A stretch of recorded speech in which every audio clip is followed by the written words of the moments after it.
சிவன்மலை அதாவது திருவண்ணாமலை உச்சியில ஏற்றப்படும் தீபத்தின் ரகசியம் உங்களுக்கு தெரியுமா? இந்த வீடியோவை ஸ்கிப் பண்ணாம முழுசா பாருங்க. ஒரு நாள் அப்பன் சிவபெருமானும் பார்வதி தாயும் சந்தோஷமாக பேசிக்கிட்டு இருக்கும்போது சிவபெருமான் நான் தான் இந்த முழு பிரபஞ்சத்தோட சக்தியையும் தாங்கும் ஆதி ஜோதி என்று சொல்லியிருக்காரு. அதற்கு பார்வதி சிரிச்சுக்கிட்டே அதை என்னால நம்ப முடியாது, நீங்க நிரூபிச்சு காமிங்கன்னு சொல்லியிருக்காங்க.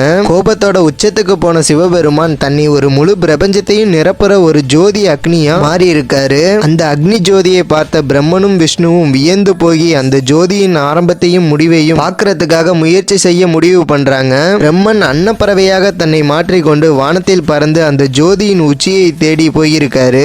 விஷ்ணு பன்றியாக தன்னை மாற்றி அந்த ஜோதியின் அடியை தேடி பயணிச்சிருக்காரு. ஆனா எவ்வளவு தூரம் தேடியும் கூட விஷ்ணுவாலையும் பிரம்மனாலையும் அந்த ஜோதியின் ஆரம்பத்தையும் முடிவையும் கண்டே பிடிக்க முடியல. தன்னம்பிக்கையை இழந்த பிரம்மனும் விஷ்ணுவும் அப்போதான் ஒரு விஷயத்தையே உணர்ந்திருக்காங்க. சிவபெருமானின் வடிவத்தை யாராலையும் புரிந்து கொள்ள முடியாது. சிவபெருமான் ஒரு எல்லையற்ற சக்தி. அப்படிப்பட்ட சிவபெருமானின் ஜோதி அக்னி தான் திருவண்ணாமலையாக மாறியதாக நம்பப்படுது. அதனால தான் இன்னும் திருவண்ணாமலை உச்சியில் வருடா வருடம் தீபம் ஏற்றி கொண்டாடப்படுது. உங்களுக்கு சிவன் மேல நம்பிக்கை இருந்தா இந்த வீடியோவுக்கு ஒரு லைக் பண்ணிட்டு உங்களோட ஃப்ரெண்ட்ஸுக்கு இந்த வீடியோவை ஷேர் பண்ணுங்க.